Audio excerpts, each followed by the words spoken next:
قیامت کی 5 بڑی نشانیاں نبی صلی اللہ علیہ وسلم نے کیا فرمایا؟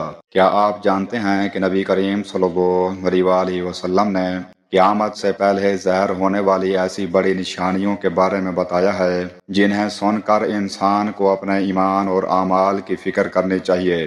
حضرت حذیفہ بن اسید غفاری رضی اللہ عنہ بیان کرتے ہیں کہ نبی کریم صلی اللہ علیہ وسلم نے قیامت کی 10 بڑی نشانیوں کا ذکر فرمایا۔ حضرت حذیفہ بن اسید غفاری رضی اللہ عنہ نے روایت کی، کہا ہم باتیں کر رہے تھے تو نبی صلی اللہ علیہ وسلم نے اوپر سے ہمیں جھانک کر دیکھا اور فرمایا، تم کیا باتیں کر رہے ہو؟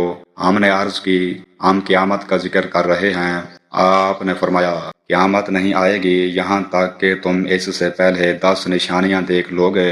آپ نے دھوئیں کے نمودار ہونے، دجال، دابۃ الارض، زمین سے نمودار ہونے والے عجیب الخلقت جانور، سورج کے مغرب سے طلوع ہونے، عیسیٰ بن مریم علیہ السلام کے نزول، یاجوج ماجوج، 3 جگہ زمین کا دھنسنا، ایک مشرق میں، دوسرا مغرب میں اور تیسرا جزیرہ عرب میں، اور آخر میں وہ آگ ہوگی جو یمن سے نکلے گی اور لوگوں کو ان کے میدان محشر کی طرف دھکیلے گی۔ صحیح مسلم حدیث نمبر 7285۔ آج ہم ان میں سے 5 اہم نشانیاں مختصر طور پر جانیں گے۔ پہلی نشانی، دجال کا خروج۔ دجال ایک بہت بڑا فتنہ ہوگا۔ احادیث میں اس کے فتنے سے بچنے کے لیے ایمان کی حفاظت اور نبی صلی اللہ علیہ وسلم کی بتائی ہوئی دعاؤں اور تعلیمات پر عمل کرنے کی تاکید ملتی ہے۔ دوسری نشانی، حضرت عیسیٰ علیہ السلام کا نزول۔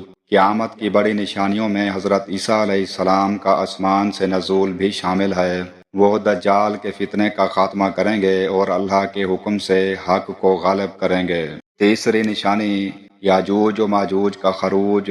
نبی کریم صلی اللہ علیہ وسلم نے بتایا کہ قیامت کی بڑی نشانیوں میں یاجوج ماجوج کا ظاہر ہونا بھی شامل ہے۔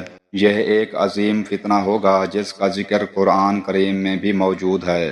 چوتھی نشانی، سورج کا مغرب سے طلوع ہونا۔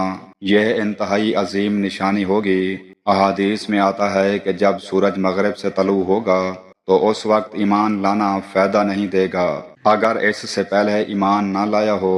پانچویں نشانی، زمین سے ایک جانور کا نکلنا۔ نبی کریم صلی اللہ علیہ وسلم نے قیامت کی بڑی نشانیوں میں زمین سے ایک جانور کے نکلنے کا بھی ذکر فرمایا ہے جو لوگوں کے لیے ایک واضح نشانی ہوگی۔ میرے عزیز بھائیوں، یہ نشانیاں صرف معلومات حاصل کرنے کے لیے نہیں بلکہ اپنے ایمان اور اعمال کی فکر کرنے کے لیے ہیں۔ ہمیں قیامت کی تاریخ جاننے کے بجائے اس دن کی تیاری کرنی چاہیے۔ اپنی نماز درست کریں، گناہوں سے توبہ کریں، قرآن سے تعلق مضبوط کریں اور نبی کریم صلی اللہ علیہ وسلم کی سنت کو اپنی زندگی کا حصہ بنائیں۔ اللہ تعالی ہمیں قیامت کے فتنوں سے محفوظ فرمائے اور قیامت کے دن اپنی نبی صلی اللہ علیہ وسلم کی شفاعت نصیب فرمائے۔ آمین یا رب العالمین۔